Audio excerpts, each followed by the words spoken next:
भगवान की जय। प्यारे कृष्ण कन्हैया लाल की जय। श्री योग वासिष्ठ महारामायण मुमुक्षु प्रकरण चल रहा है और आज है 19वां सर्ग। वशिष्ठ जी बोले, हे राम जी, जब सत्संग करके मनुष्य शुद्ध बुद्धि करे तब आत्मपद पाने को समर्थ होता है।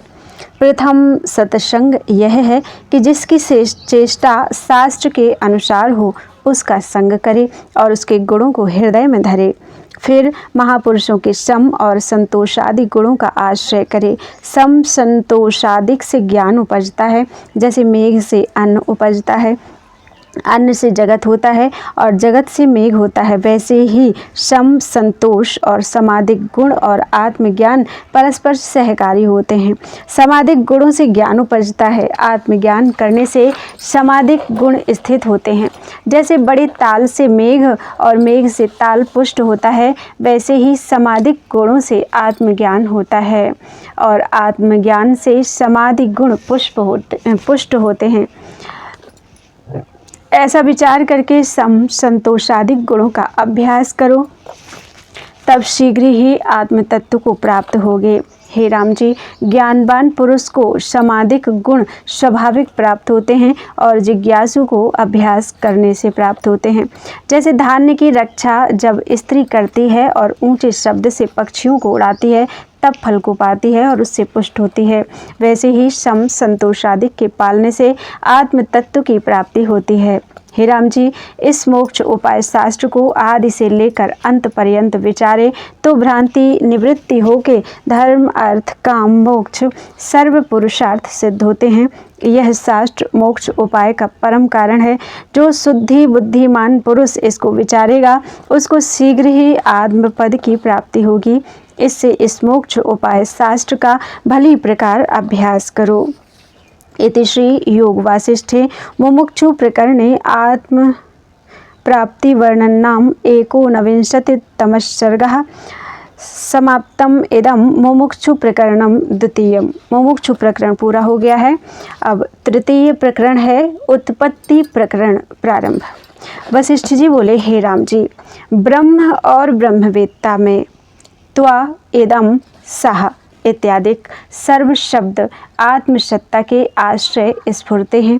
जैसे स्वप्न में सब अनुभव सत्ता में शब्द होते हैं, वैसे ही यह भी जानो और जो उसमें यह विकल्प होते हैं कि जगत क्या है, कैसे उत्पन्न हुआ है और किसका है इत्यादि चोग चंचू है।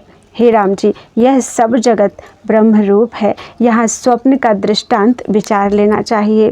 इसके पहले मुमुक्षु प्रकरण मैंने तुमसे कहा है, अब क्रम से उत्पत्ति प्रकरण कहता हूँ, सो सुनिए।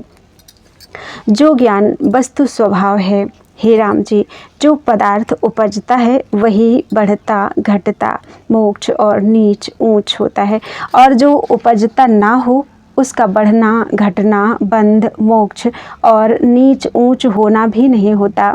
हे राम जी, स्थावर जंगम जो कुछ जगत दिखता है सो सब आकाश रूप है। दृष्टा का जो दृश्य के साथ संयोग है, इसी का नाम बंधन है और उसी संयोग के निवृत्त होने का नाम मोक्ष है। उसकी निवृत्ति का उपाय मैं कहता हूँ, देह रूपी जगत चिन्ह मात्र रूप है और कुछ उपजा नहीं। जो उपजा भासता है सो ऐसा है जैसे सुषुप्ति में स्वप्न, जैसे स्वप्न में सुषुप्ति होती है वैसे ही जगत का प्रलय होता है, और जो प्रलय में शेष रहता है उसकी संज्ञा व्यवहार के निमित्त कहते हैं। नित्य सत्य ब्रह्म आत्मा सच्चिदानंद इत्यादि जिसके नाम रखे हैं वह सबका अपना आप है। चेतनता से उसका नाम जीव हुआ है और शब्द अर्थों को ग्रहण करने लगा है। हे राम जी, चैतन्य में जो स्पंदता हुई है सो संकल्प विकल्प रूपी मन होकर स्थित हुआ है। उसके संसरने से देश काल नदियाँ पर्वत स्थावर और जंगम रूप जगत हुआ। जैसे सुषुप्ति जैसे स्वप्न हो वैसे जगत हुआ है। उसको कोई अविद्या, कोई जगत, कोई माया, कोई संकल्प और कोई दृश्य कहते हैं। वास्तव में सब ब्रह्म स्वरूप है, इतर कुछ नहीं। जैसे स्वर्ण से भूषण बनता है तो भूषण स्वर्ण रूप है, स्वर्ण से इतर भूषण कुछ वस्तु नहीं। वैसे ही जगत और ब्रह्म में कुछ भेद नहीं है। भेद तो तब हो जब जगत उपजा हो, जो उपजा ही नहीं तो भेद कैसे भासे। और जो भेद भासता है सो मृग तृष्णा के जलवत है। अर्थात जैसे मृग तृष्णा की नदी के तरंग भासते हैं, पर वहाँ सूर्य की किरणें ही जल के समान भासती हैं, जल का नाम भी नहीं। वैसे ही आत्मा में जगत भासता है, चैतन्य के अणु अणु प्रति सृष्टि आभास रूप है, कुछ उपजी नहीं। अद्वैत सत्ता सर्वदा अपने आप में स्थित है, फिर उसमें जन्म मरण और बंध मोक्ष कैसे हो। जितनी कल्पना बंध मोक्ष आदि भासती है सो वास्तविक कुछ नहीं है, आत्मा के अज्ञान से भासती है। हे राम जी, जगत उपजा नहीं, अपनी कल्पना ही जगत रूप होकर भासती है और प्रमाद से सत हो रही है। निवृत्त होना कठिन है। अनियत और नियत शब्द जो कहे हैं सो भावना मात्र हैं। ऐसे वचनों से तो जगत दूर नहीं होता। हे राम जी, अर्थयुक्त वचनों के बिना दृश्य भ्रम नहीं निवृत्त होता। जो तर्क करके और तप तीर्थ दान स्नान ध्यान आदि करके जगत के भ्रम को निवृत्त करना चाहे वह मूर्ख है। इस प्रकार से तो और भी दृढ़ होता है, क्योंकि जहाँ जावेगा वहाँ देश काल और क्रिया सहित नित्य पंच भौतिक सृष्टि ही दृष्टि आवेगी और कुछ दृष्टि ना आवेगी। इससे इसका नाश ना होगा और जो जगत से उपराम होकर समाधि लगा के बैठेगा तब भी चिरकाल में उतरेगा और फिर भी जगत का शब्द और अर्थ भास आवेगा। जो फिर भी अनर्थ रूप संसार भाषा तो समाधि का क्या सुख हुआ, क्योंकि जब तक समाधि में रहेगा तब तक वह सुख रहेगा। निदान इन उपायों से जगत निवृत्त नहीं होता। जैसे कमल के डोंडे में बीज होता है और जब तक उस बीज का नाश नहीं होता तब तक फिर उत्पन्न होता रहता है, और जैसे वृक्ष के पात तोड़िए तो भी बीज का नाश नहीं होता, वैसे ही तप दानादिकों से जगत निवृत्त नहीं होता और तभी तक अज्ञान रूपी बीज भी नष्ट नहीं होता। जब अज्ञान रूपी बीज नष्ट होगा तब जगत रूपी वृक्ष का अभाव हो जाएगा और उपाय करना मानो पत्तों को तोड़ना है। इन उपायों से अक्षय पद और अक्षय समाधि नहीं प्राप्त होती। हे राम जी, ऐसी समाधि तो किसी को नहीं प्राप्त होती कि शिला के समान हो जावे। मैं सब स्थान देख रहा हूँ, कदाचित ऐसे भी समाधि हो तो भी संसार सत्ता निवृत्त ना होगी, क्योंकि अज्ञान रूपी बीज निवृत्त नहीं हुआ। समाधि ऐसी है जैसे जागृत से सुषुप्ति होती है, क्योंकि अज्ञान रूपी वासना के कारण सुषुप्ति से फिर जागृत आती है, वैसे ही अज्ञान रूपी वासना से समाधि से भी जाग जाता है, क्योंकि उसको वासना खींच ले आती है। हे राम जी, तप समाधि आदिकों से संसार भ्रम निवृत्त नहीं होता। जैसे कांजी से क्षुधा किसी की निवृत्त नहीं होती, वैसे ही तप और समाधि से चित्त की वृत्ति एकाग्र होती है, परंतु संसार निवृत्त नहीं होता। जब तक चित्त समाधि में लगा रहता है तब तक सुख होता है, और जब उत्थान होता है तब फिर नाना प्रकार के शब्दों और अर्थों से युक्त संसार भासता है। हे राम जी, अज्ञान से जगत भासता है और विचार से निवृत्त होता है।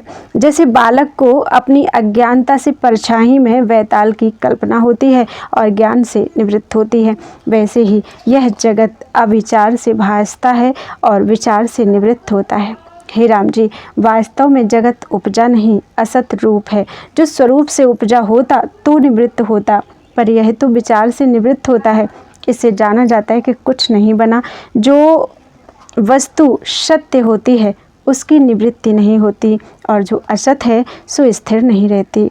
हे राम जी, सत स्वरूप आत्मा का अभाव कदाचित नहीं होता और असत रूप जगत स्थिर नहीं होता।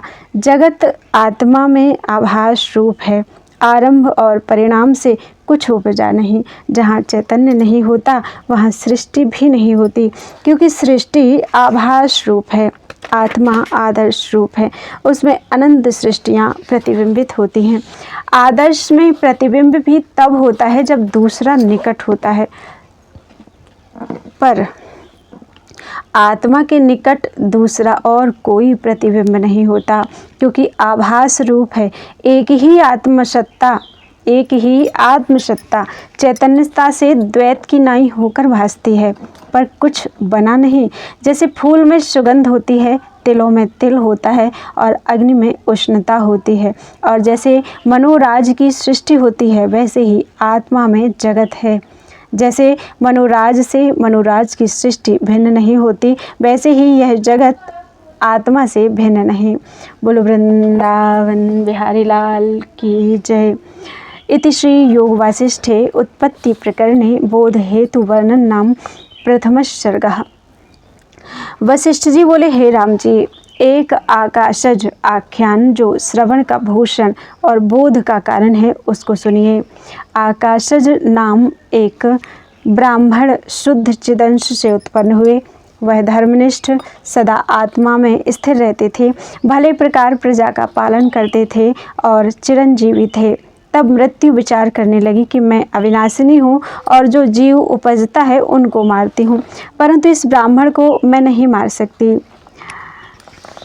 जैसे खड़ग की धार पत्थर पर चलाने से कुंठित हो जाती है, वैसे ही मेरी शक्ति इस ब्राह्मण पर कुंठित हो गई है। हे राम जी, ऐसा विचार कर मृत्यु ब्राह्मण को भोजन करने के निमित्त उठी, और जैसे पुरुष अपने आचार कर्म को नहीं त्याग करते, वैसे ही मृत्यु भी अपने कर्मों को विचार कर चली। जब ब्राह्मण के गृह में मृत्यु ने प्रवेश किया, तो जैसे प्रलय काल में महातेज संयुक्त अग्नि सब पदार्थों को जलाने लगती है, वैसे अग्नि इसके जलाने को उड़ी और आगे दौड़ के जहाँ ब्राह्मण बैठा था अंतःपुर में जाकर पकड़ने लगा। पर जैसे बड़ा बलवान पुरुष भी और संकल्प रूप पुरुष को नहीं पकड़ सकता, वैसे ही मृत्यु ब्राह्मण को ना पकड़ सकी। तब उसने धर्मराज के गृह में जाकर कहा, हे भगवान, जो कोई उपजा है उसको मैं अवश्य भोजन करती हूँ, परंतु एक ब्राह्मण जो आकाश से उपजा है उसको मैं वश में नहीं कर सकी। यह क्या कारण है? यम बोले, हे मृत्यु, तुम किसी को नहीं मार सकती। जो कोई मरता है वह अपने कर्मों से मरता है।